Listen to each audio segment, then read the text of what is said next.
Okay. Ang concern, wala Mhm. walang existing standards or framework or competency framework na sinasuggest na sinasabing standard, ito dapat ang standard ng lahat ng bansa. Pero ang sinasabi, there are suggested indicators na pwedeng serve as basis in establishing standards. Kasi yun yung gusto kong sabihin, kaya lang limited time lang tayo. No? Ang gusto kong sabihin, madali kasi sabihin sa atin that we are MIL competent, we have an advanced level of MIL competency. Pero the question is, what are the basis or what are the indicators that will describe that you have MIL advanced level of competency? So yun po yung pinaka-inspiration. And ito naman po lately, no, nung nagsagawa ako, yung nag-start ako to do researches on MIL for the deaf education. Ang concern naman, kung nakita niyo kanina yung presentation ko, napakarami ng mga social media pages na ginagawang venue for information dissemination for the deaf community. Pero ang concern, dahil media pa rin po ito, media providers pa rin po ito, at yung ilan po sa mga nagpo-provide nito ay hindi po member ng FSL community, nag-mislead din po. Yung isang study ko po on the viewing experiences of the deaf community on the news program, lumalabas po dito na hindi, nagko-comply lang ho ang television network, pero yung nagko-comply na magkaroon ng mga interpreters, pero pag kinuha mo yung perspective ng deaf community, lumalabas doon na medyo iba yung gustong sabihin, nakakahalo-halo yung mga language, nagkakaroon sila ng mixed language, nagtataglish po minsan ng interpreters kasi even the interpreters are not updated with the FFL. So, yun po. Pero ang nagiging impact nito, nagkakaroon po tayo ng misleading of information. Kaya sa ngayon pong panahon ng pandemya, importante pong accurate po yung information na dapat ay nakukuha natin. So these are my interests to do MIL researches. Ayan, oo, napakahalaga na ma-involve natin ang ating mga different kasi medyo hindi rin natin nakikasama yung marginalized yung marginalized Yes, true. Education. Hindi natin kasama yung gaya nga tonight ko yung study ni Dr. Pasumbal on the library experiences of the learners with visual impairment, as well as yung experiences ng mga art enthusiasts na talagang ina-avail yung mga services sa museum para for the learners with visual impairment. Pero kung titignan kasi natin, communication channels pa rin siya di ba? So therefore talagang kailangan integrated din even sa kabila na yung MIL. Ayun po, ma'am. True. Thank you for that, Dr. Rudolph. Totoo, no, that we need to include everyone because MIL is being, media is predominantly used by the people. So dapat lahat talaga kasama sa pag-aaral, including the differently abled. Dapat they have access, they can analyze, and dun sa dugtong na natin because they're part of the democratic processes. Eventually, they will be using that in navigating through the political scenario of our society. No? Okay, so we have a question or a comment. Can we practice, from Joseph Yap, can we practice using media and information literacy in writing our researches? Or is it because the focus of research is mainly in media literacy? Slides show that most texts only mention media literacy and not MIL. How about the information literacy part? Siguro I would throw this question to Dr. Pusta. Yes, that's right. In our book, we specifically tackled information literacy because there are different kinds or types of media information literacies. As regards to competencies, it cannot be learned and unlearned in one sitting. Okay, that is why it is best that even the book which we wrote for Oxford, which is being used in UNC Senior High School already and other parts of the world, particularly in Asia, to my knowledge, what we do is the Oxford editorial board makes sure that there's ample feedback given to the authors and that the authors themselves can address the concerns not only of teachers, but through the teachers if there are concerns. There are several competency to editorialize the value of media information literacy. It's very important. In research, whether you do basic or applied research, one has to wear the hat of a media information literate individual. So one can assess, one can collect, one can analyze the information critically.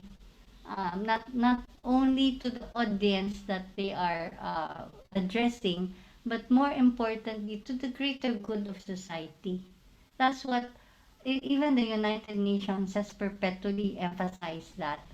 And actually, I started my research on this because I was invited as a speaker by a priest, a Dominican priest, Father Jeff Ayatona, way back in 2000. I was still working on my PhD then. And he came up to me and he said, Mom, can you help the parish? Because we want to educate them on media information literacies as regards to, encouraging young people to enter the seminary. Very specific yung goal nila. So I had to start my research. At first, it was basic research that I worked on. And then we had to come up together with CFAD, the USC Center for Fine Arts and Design. We had to come up with workshop activities so that passing on the knowledge to them and through the workshops, making them experience how to analyze, select, collect, etc. They now put on that hat that you cannot just invite people to join the seminary without planning how to communicate. And, the young people will always evade joining the seminary except if the lure of free education is there. And I'm glad to report that after that, Father Jeff Ayatona said there has been a remarkable increase in entries to the Dominican order. That was when I started my research, and one talk led to other talks until finally, sometime in 2018, Oxford University Press approached me first to write about integrated marketing. And then they learned that I also do media information literacy, and then they said they wanted to tap the SHS market, not only in Malaysia, in Thailand, in Indonesia, but even in the Philippines, because based on the research, we have so many high schools here.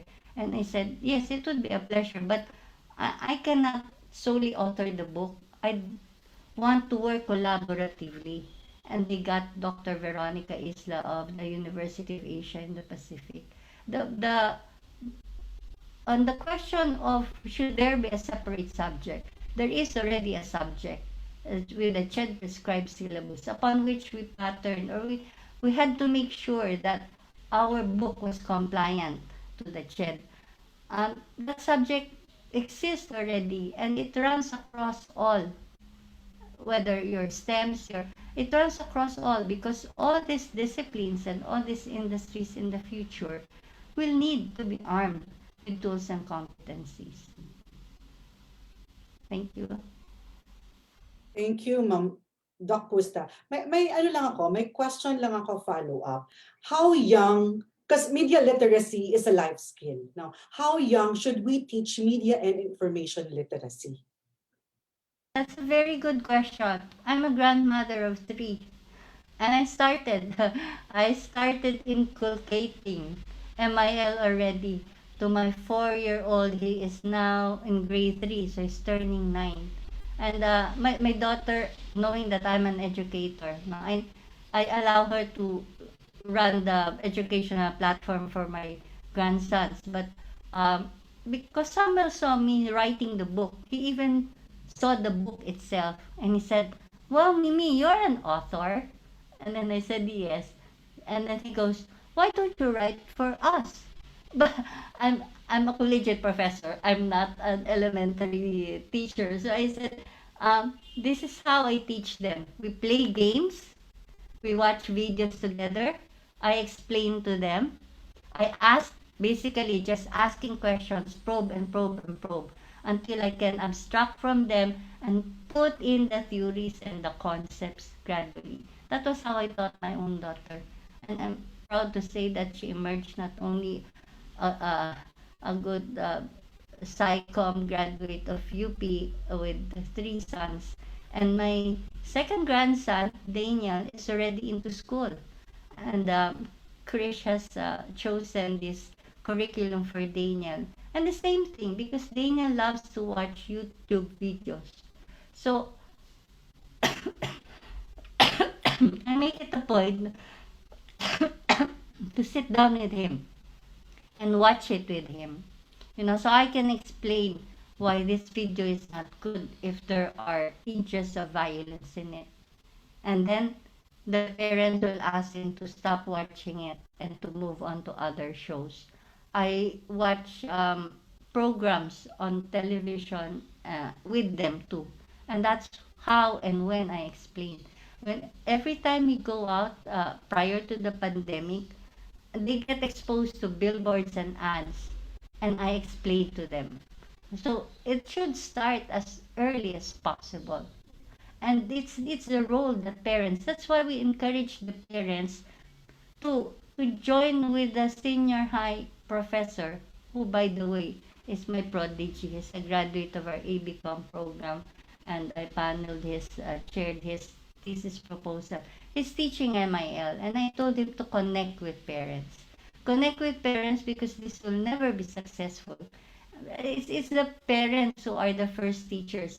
It's the parents who get to see how children get exposed to various misinformation, how they learn to be more discerning. It takes practice, but we will get there.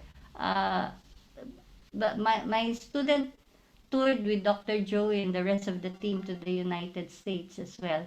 And he observed that even schools in the United States, have evaluated our Oxford MIL book, and they're starting to use it because they saw that when we wrote it, particularly the case studies, we made sure that it's an intercultural setting, not just the Philippines, because that was our market to begin with.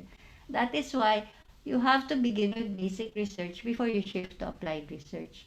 And when you do an applied research, the only challenge that I encountered was the time frames of Oxford, because they tell you get this be done in 3 months. And I said, uh-oh, 3 months is too short. How many chapters are we talking about it? And I negotiate with them. If you want quality work, and one thing good with them is they help us validate all the in-text citations, everything, even the graphics. Most of my graphics were actually changed, but they asked for my permission because they're very strict on copyright laws.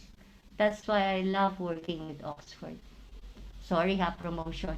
For the others who want to Thank get you. copy of the book, just log into Oxford University Press.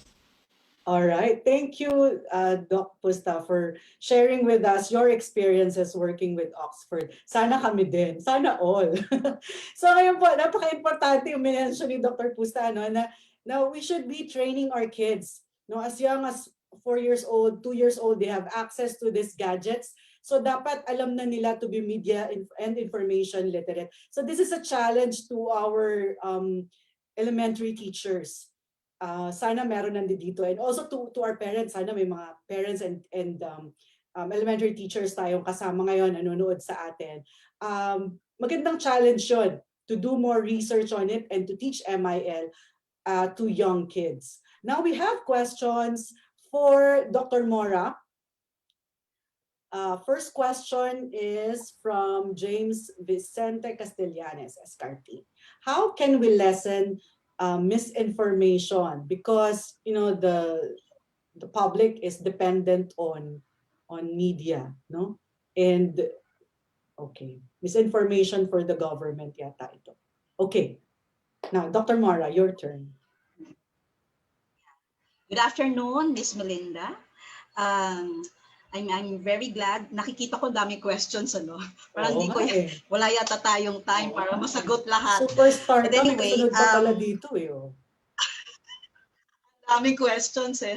Okay, but anyway, you know, misinformation and disinformation is actually a problem nowadays. In fact, dun sa research, lumabas na isa siya sa mga pinakamalaking issues sa isang democratic nation and in preserving also democracy resilience. Ano? So, isa rin yun sa mga findings ng study. Now, hindi talaga mawawala yung misinformation and disinformation eh. Kasi for as long as there are perpetrators, Melinda, meron talagang gagawa at gagawa niyan because some could be politically motivated and we know all about this, you know, mga propaganda na yan. Now, what we can do to solve the problem is to educate the public.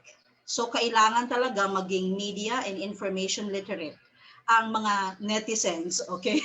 Ang mga, especially this new generation. But you know what? Hindi lang itong generation na to. In fact, itong mga even the baby boomers, even itong Gen X, lahat tayo ay kailangang maging media literate because we are all involved in the decision making in our country. Sabi nga eh, we have to know how to make informed choices, informed decisions.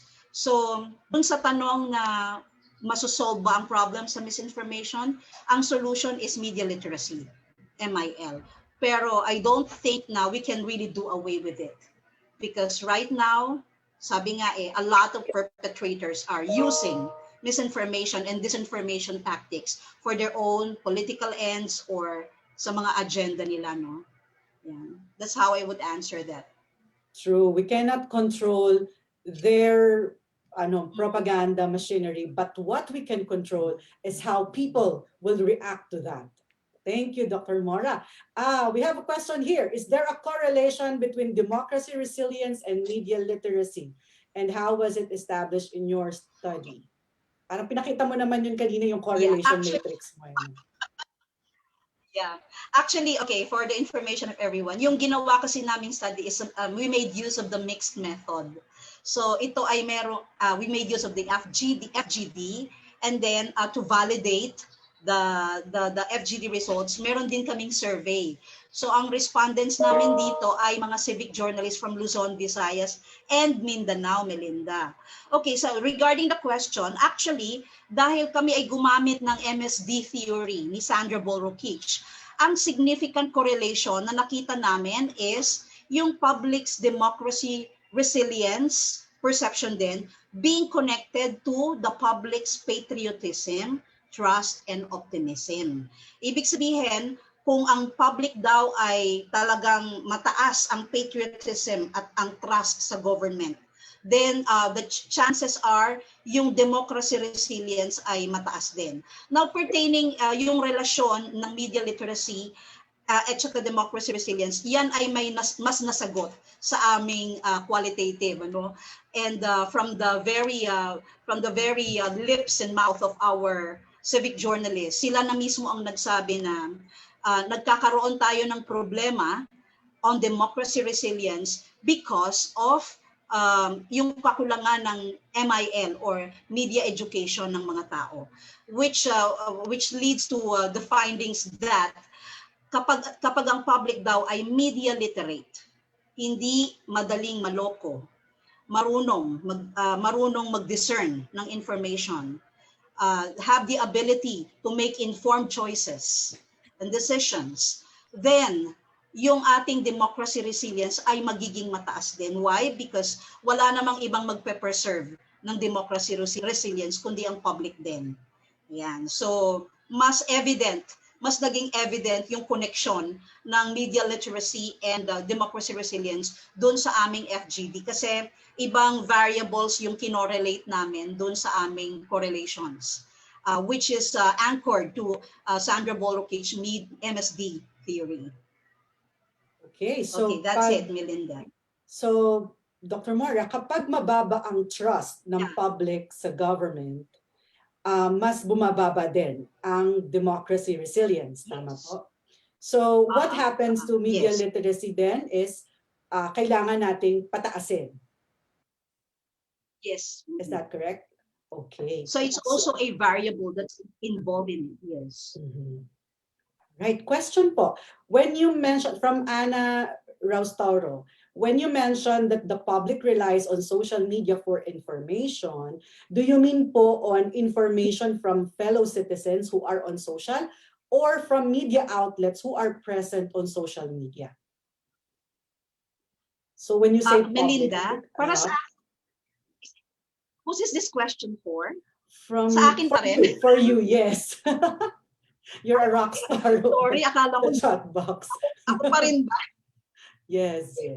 Ma'am Melinda, I think it wasn't for me. Pwedeng pakiulit po yung question. I'm sorry. Ayan. You mentioned in Okay. your study that the public relies on social media for information. Do you mean po on information from Kape ba fellow tayo? citizen who are on social or from media outlets who are present on social media? Okay. Yeah. Actually, pareho. Both. Lahat. Kasi sa social media, mixed up na yan eh. Gumagamit ng social media ang ating mga media men, journalists, and even our citizen journalists. So that is why, Melinda, kailangan talaga ng media literacy. Bakit? Kasi hindi nila alam no na kung alin ba dito yung talagang verifiable. That is why papasok diyan yung dapat marunong mag-fact check ang public. Fact checking is a part of the skills that a citizen should have when it comes to media literacy. So kung hindi siya marunong mag-fact check, ano rin yung implikasyon din yun na mababa ang kanyang media literacy skills kasi part yun ng discerning information. Yan. Ayan, Even tama, the no? source. Actually, marami tayong mga public na hindi nga nila tinitignan yung source. Wala silang pakialam kung ito ay nanggaling sa isang legit source or hindi. Basta pag nagustuhan nila yung message kahit na hindi sila nagbe-verify, madali silang, maapektuhan, and the tendency is ipinapasa nila yung information agad, sinishare agad nila. That is why kailangan talaga ng MIL or media literacy. Thank you, Dr. Mora. And on that note, may dagdag ko lang na even media, hindi sila nasispare sa misinformation. Nakokuryente rin sila, Oh, di yes. ba? So may term na kuryente. Yes, kasi syempre. In fact, Melinda, yes. Lumabas din yan sa findings namin actually, meron din yan na umamin sila yung ating mga civic journalists na sila din ay biktima ng false information at sila rin mismo ay nakapagpasa rin ng maling information. Nakukuryente din sila. Yes. So even they themselves they admitted that they also need to be parang i-improve pa rin nila yung skills nila on media and information literacy. Yes, tao lang. Hindi naman din natin sila masisi. But then, the important thing is that babalikan nila yung publics nila to correct the information. Yeah, so we have a question here. Punta naman tayo kay Ma'am Mads. Question niya dito, Ma'am Madeline. I get this insight from SSI discussion of Dr. Garcia that students have exhibit pre-existing belief in which that counters the idea of the teachers on MIL. How can we increase the competencies of teachers coming from older generation X or Y to compensate with the knowledge of younger generation of students? Masakit.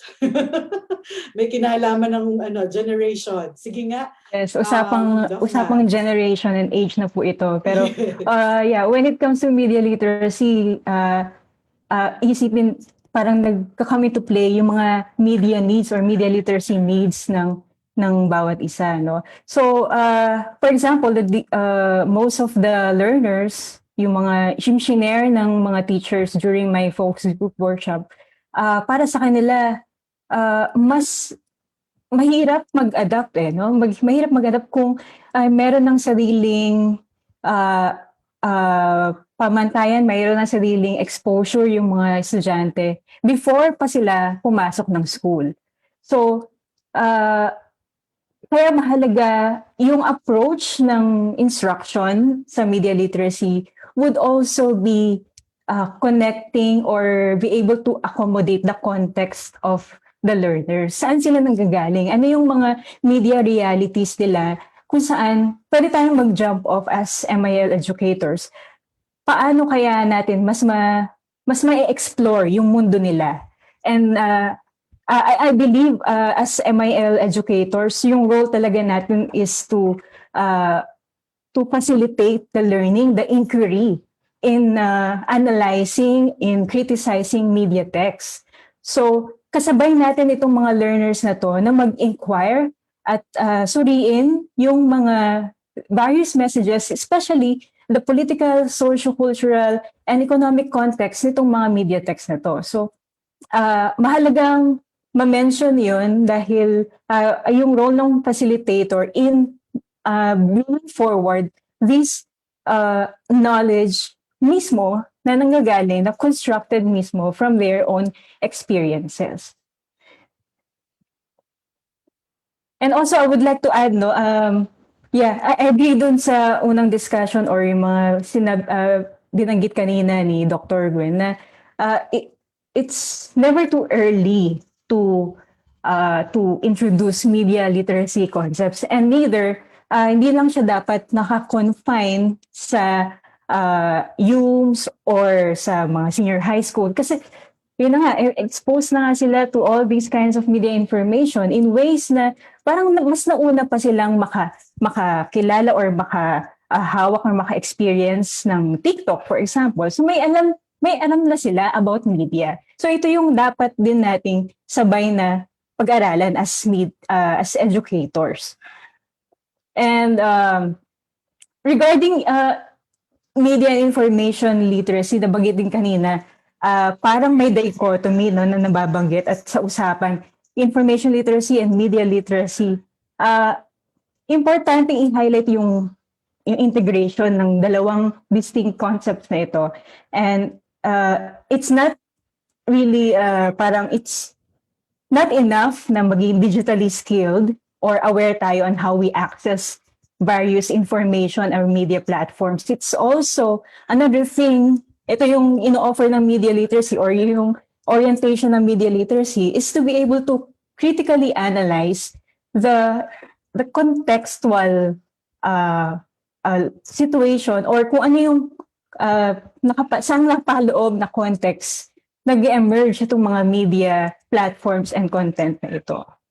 So yun yung dalawang role or nakikita natin integrated sila. And mahalaga ding ma-mention sa media literacy yung upon realizing or upon reflecting and discerning media messages and problematizing these dominant messages, media literacy should also be able to teach our learners or the individuals kung paano ika-counter ngayon yung mga dominant and problematic media messages na yun. So it's also important na aware ang mga estudyante or the individuals kung paano nag-work yung various digital media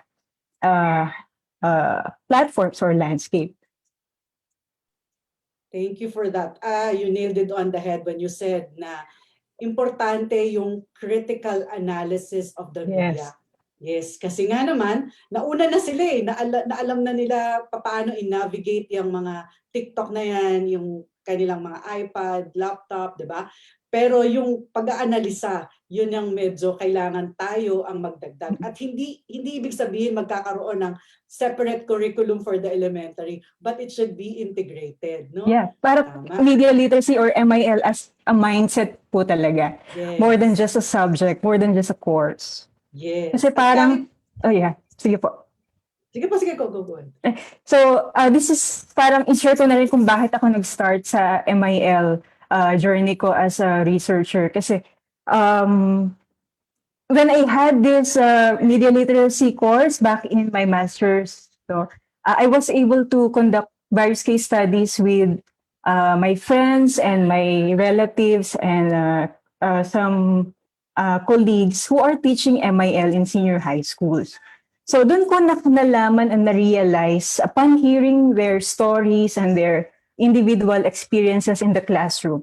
Yun yung nag-inspire sa akin. Or parang doon ko na-realize na finally, we welcome this opportunity na itong mga interesting media analysis or media criticism or cultural studies na dinidiscuss natin as communication majors or media-related or let's say mass comm majors, itong mga bagay or interesting topics na to, finally na itatawid natin sa classroom regardless of the bachelor degree or the let's say senior high school man yan or elementary. Ito na yung chance para kumbaga mahamig sila no on how we really should understand and be able to be conscious sa ating media environment. So very timely itong usap. Nakita kong very rich nung mga stories na to na nagpo-proliferate na nangyayari sa field. That's why it really inspired me to take a look into this context. Sa paano ba na-operationalize? Paano ba ini-interpret na ating mga MIL teachers, especially knowing na sa mga schools, hindi naman lahat or hindi lahat ng teachers, especially nung mga nakausap ko in my SSI, various backgrounds. No? They have various backgrounds and expertise. No? Sa mga ilang conversations namin, nahihirapan sila paano ituro yung ganito. For example, plagiarism. When in fact, for example, the language codes or conventions from the perspective of a math teacher, of an ICT educator, na mas gamay lang niya yung kung paano humawak ng or paano mag-operate ng mga different kinds of software and various digital or ICTs. So, yun yung interesting and I really hope na magkaroon ng pagpapatuloy, especially nalalaman natin, nag-emerge or lumalabas, discover natin yung iba't ibang issues when it comes to MIL conceptualization and how it's being operationalized in the classroom or in our schools. So, coming into play ngayon, kailangan i-engage din natin ang ating mga educational administrators or especially the DepEd. We have to be part of this work in progress kasi nga MIL is a fast-moving target, di ba? Nagbabago-bago ang media and information landscape. Therefore, kailangan nating i-revise ang curriculum and make it adapt to the changing media and information landscape. And as far as I know, 2013 pa unang nabuo or nakumpleto yung curriculum in senior high school. 2013 pa siya. So, 2021 na ngayon. So, yun po, baka naman. So we also, of course, with that, on that note, the teachers themselves, the MIL teachers who are frontliners in this field, sila mismo nakakaranas ng mga nangyayari sa MIL classroom. So meron silang say, meron silang dapat silang way to express these problems, these problematic areas that they think should be addressed. Either by, of course, complementing or increasing their own media and information competencies or MIL competencies, as well as second, yung kanilang MIL teaching strategies. Yan. Mahirap nga naman po na ipag-integrate kung mga alam mo lang ay halimbawa science expert ka. So paano mo i-integrate ang MIL? I think yun yung challenge for the teachers kasi halimbawa sa sciences, 'di ba? Pwedeng i-integrate mo diyan yung concept ng fake news or false information, misinformation, for example. Yung mga mythbusters, no? Diyan yung mga ways that you can integrate it. But of course, we have a lot of means to do that. Now, question kay Dr. Lacerna, how do we empower MIL teachers to effectively teach MIL? Are there any train the teachers or teachers training program in place? Dr. Lacerna? Yes po, nandyan po ang PAMIL. So, di ba po nandyan, ayun po yung reason kung bakit po nandyan ang PAMIL, no? Para magkaroon tayo ng updates doon sa, yung sinasabi kanina ni Ma'am Garcia, para on track tayo when it comes to media and information literacy. Ayun, yun po ang yun lang po yung masasabi ko. Teachers training, yes, pwede rin po kasi yung sa concept paper ko po ng MIL for Techbook, the integration of MIL sa Techbook, ang isang area po doon ay management and governance kung saan po malaki po yung role na dapat gampanan ng education administrator or CBET administrators in the initial programs po para talagang ma-integrate ang MIL. Kasi when we're talking integration, this not only focus on the curriculum eh. Lahat kasi siya pasok yung research and development, extension, yung even the vision mission, no? Faculty, tapos student support, kailangan kasi talagang maipasok po talaga yan eh. That is why yung question kanina, no, parang hindi niya raw po napapansin yung pamangkin niyang elementary na nag-aaral ng MIL. Kasi hindi po talaga siya ino-offer eh, kundi ini-integrate po siya. So yun po yung talagang dapat na regular din na ginagawa ng PAMIL. Thank you, Doc Lacerna. We only have 4 minutes left, pero may last question dito. Maraming questions actually, pero hindi ko na maiisa-isa due to time constraint, no? Siguro I will invite our speakers to one by one answer the question in the chat box, yung mga hindi natin masasagot. Yan, para po makipag-interact na lang po tayo with our participants. So, question, siguro to kay Dr. Pusta to. Papaano daw po, I'll throw these questions to Dr. Pusta. How about those people na poverty-stricken areas na they don't feel the need for MIL education? Are there any suggestions on how we can convince them para maging media information literate? Actually po, wala namang pinipiling sector ng society si MIL. It will rely on the creativity of the teachers, the parents, because it's basic eh. Even if you, for example, a jeepney or a tricycle driver, most of them own a cell phone. Most of them subscribe to Facebook. Okay? So, it's not to say that these people have no access to media and information. Only that they do not know, they were not taught, and they do not understand that some of this information need to be verified, validated. And siguro amongst ourselves too, we can perpetuate the knowledge about MIL by, kunwari ako, when I ride my Grab going to my daughter's house, and the Grab driver gets me into conversation, that's where I interject the MIL concepts without him knowing na I'm already teaching him about it. Kasi he starts to discuss about this, well, he subscribes to this program on radio. So, yung mga ganung paraan, ho, perpetuate natin yan eh. Kung tayong may kaalaman at may kahusayan, kaya natin i-devolve sa level. So, wala ko siyang pinipili kung poverty-stricken area siya, or you might say that paano yung class A plus at saka class A, hindi ba nila kailangan? Kailangan din ho nila yan. Kailangan ho ng lahat yan. Kasi tandaan ninyo, an informed decision will always come from one's critical analysis of that information. Kasi you cannot make informed decisions based on wrongful information or misinformation to begin with. That's my take on the matter po.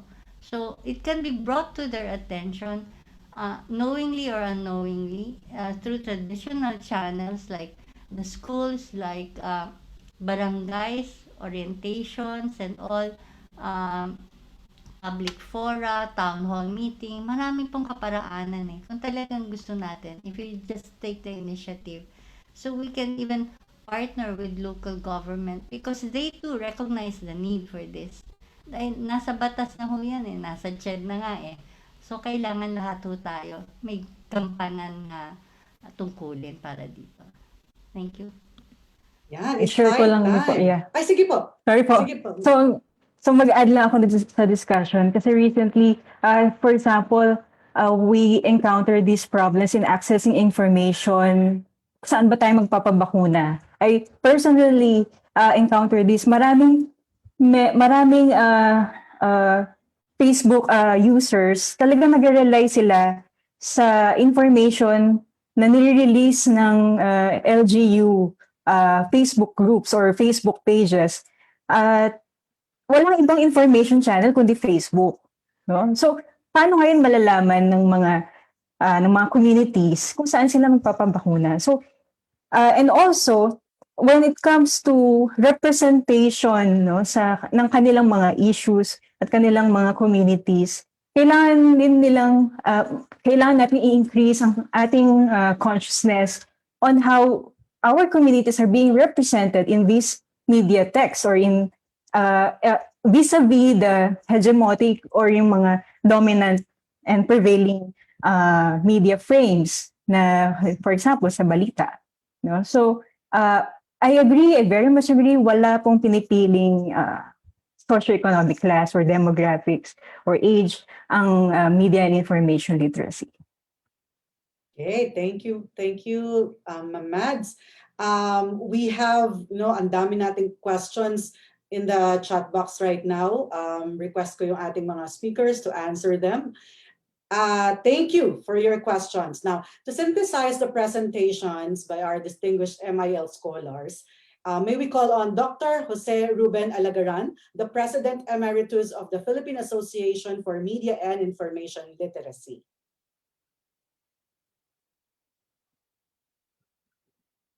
Dr. Alagaran, please take it away. Good afternoon, everyone. At the outset, I'd like to congratulate PACMRI and PAMIL for having organized this webinar on researching MIL. We need more of this in the future to better understand MIL and how to practice it as well. Allow me to synthesize the salient points raised based on what I have picked up from the discussion. Dr. Lacerna's paper dwells on integrating media and information literacy on technical vocational education and training in the senior high school, patterned after my own paper on integrating MIL in open and distance e-learning. He believes that MIL can be incorporated in Tibet's governance and management, teaching and learning, faculty and staff, and research and development.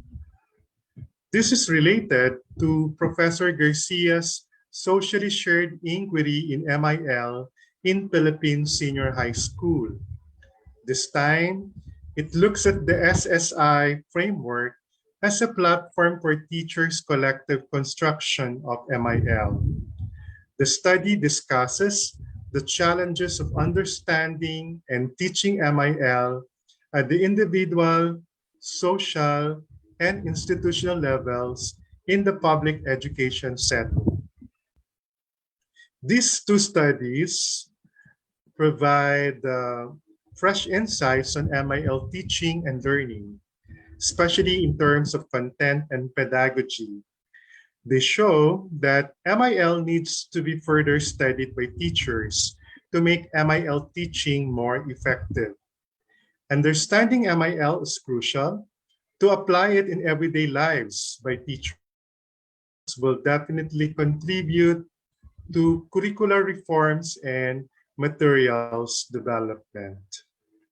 This leads us to the next presentation, this time a conceptual paper on the need to conduct applied research into writing a MIL workbook by Dr. Pusta.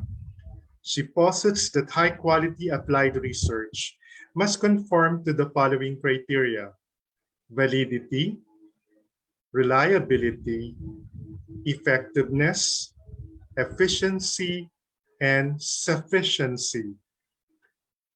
The last study is about a relationship of MIL to democracy resilience.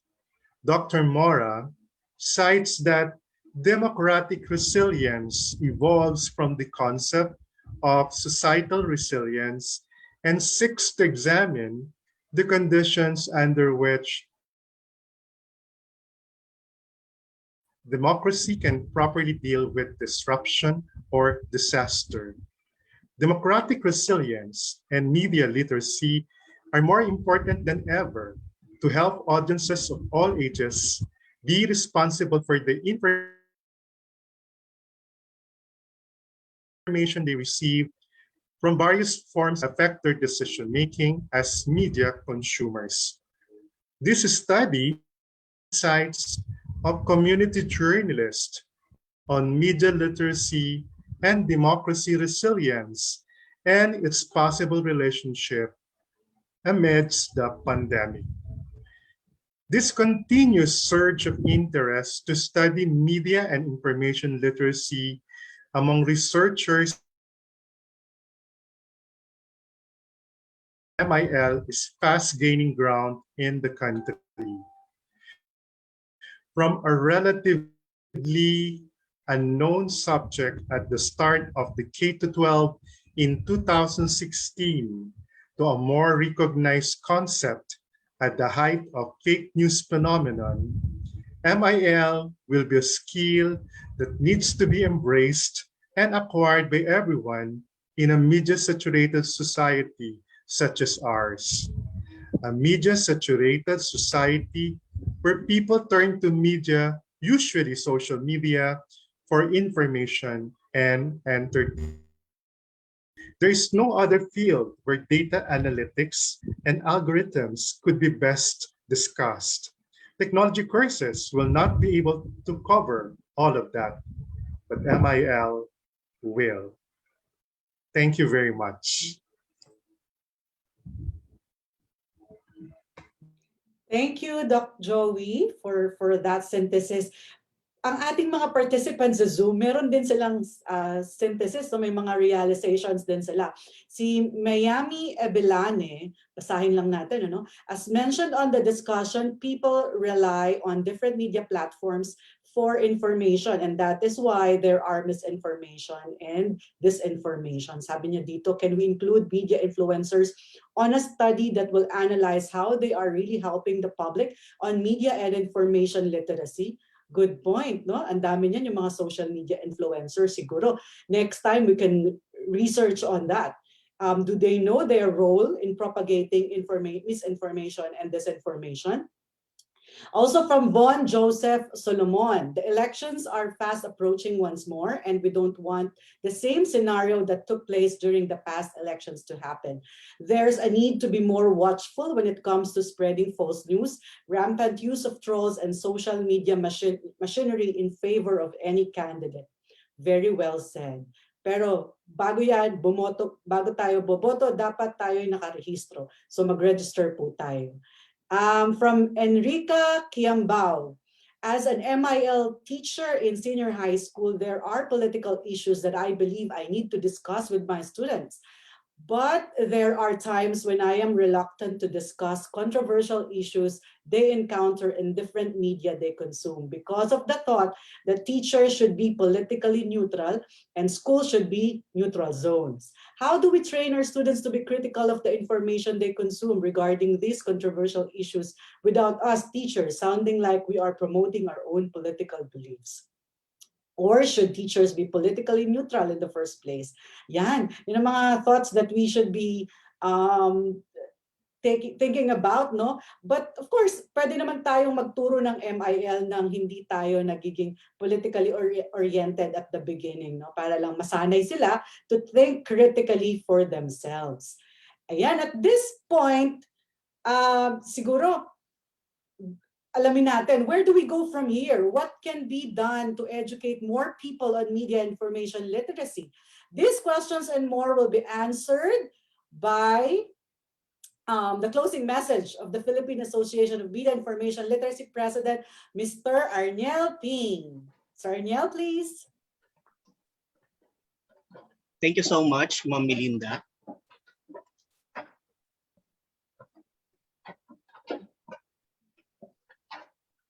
Good afternoon. On behalf of the Philippine Association for Communication and Media Research Incorporated and the Philippine Association for Media and Information Literacy, I would like to express my appreciation to the speakers and of course to our moderator for their valuable contribution to our webinar on researching media and information literacy. My deepest gratitude goes to the organizing team working behind the scene and to all who attended our webinar this afternoon and made it a very successful event. We gained valuable insights from our speakers' discussions and engagement with their engagement with our participants during the question and answer portion. These insights have provided us a better understanding of the challenges and opportunities we are facing in teaching and promoting media and information literacy in our country. MIL as a core subject in the K-12 basic education program is faced with questions on content, pedagogy and strategies, curriculum development, empowerment of teachers, and inclusiveness. As educators, and if I may also include, or I believe we should include the administrators, what we learned this afternoon will help us in making decisions on how we can answer the questions and different issues on MIL. We need to be able to extend the insights from the studies presented to our own context as MIL teachers, practitioners, and advocates. Within and beyond the classroom, let me say that again, within and beyond the classroom, we need to understand that media and information literacy is a skill necessary for nation building. As educators, we need to teach media and information literacy within the context of Philippine democracy. Otherwise, we are missing a crucial opportunity. I just would like to say something on the impression or question made by one of our participants about, I think there's a hesitation on his or her part to teach about some of the critical issues in our country and bring that in our classroom. Do not be afraid, because I believe that our role as an educator is to create such environment in our classroom where our students will be able to exercise and practice media and information literacy skills regardless of our political belief, regardless of our position. Okay, so don't worry, bring those issues in your classroom and allow your students to think critically about those issues. That's one way on how we can practice MIL. Allow them to think about it. Okay. To end, allow me to echo the statements of Dr. Paragas and Dr. Pusta. We are hopeful that many of our dear participants will be encouraged to pursue research on media and information literacy. And we will be very much happy not to have you as one of our speakers in future webinars on researching MIL. As mentioned by Dr. Alagaran earlier, we need more of this event in the future. So thank you very much. Stay safe. Thank you, Mr. Arniel Ping, for that closing message. Now, at this point, please let us know your thoughts. Feedback is a gift. You will find the link to the evaluation feedback form on the screen, and our moderator will also post it in the chat box. Let me remind everyone that certificates will be given to those who pre-registered, leave a comment or reaction in the Facebook pages that we have mentioned, and complete the evaluation form after the event. You may submit the form by 11:59 tonight. Okay, so now we are down to the final stretch of our program. Let's call back Dr. Paragas for some important announcements. Hello, everyone. So tuloy-tuloy ang ating research conversation. Thank you, Mel. So next month, around the same time, last Wednesday of August naman, we're going to do another webinar, this time on women doing research. And we have a very good lineup again from Luzon, Visayas, Mindanao, and NCR. So they'll be talking about diverse topics such as sustainable communication, peace communication, media studies, among others. So please join us again for our next webinar. And then meron pa, next slide please.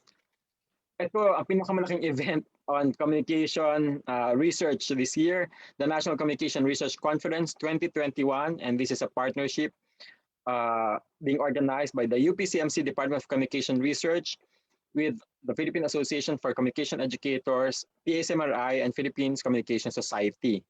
So this will be held on November 12 to 13, 2021.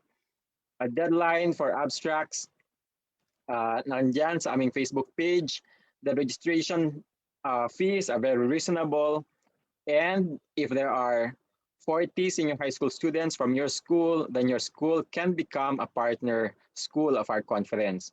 If there are 30 naman undergraduate students, then your college or university can be our partner institution as well. So yan, please visit our PAMIL, PACMRI, PACE, PCS, and Department of Communication Research Facebook pages, as well as the conference page here for details. So marami po tayong events on really building a research culture here in the Philippines, and I hope you really join all of us. So maraming salamat. Back to you, Mel. Thank you, Doc Paragas. Napakaraming ganap. Kaya i-follow nyo po ang Facebook pages ng PACMRI at ng PAMIL. On behalf of PACMRI and PAMIL, I would like to take this opportunity to thank our speakers and participants. Thank you for staying active and awake in these unholy hours. 1 to 3 p.m. is just the time, but you're here with us.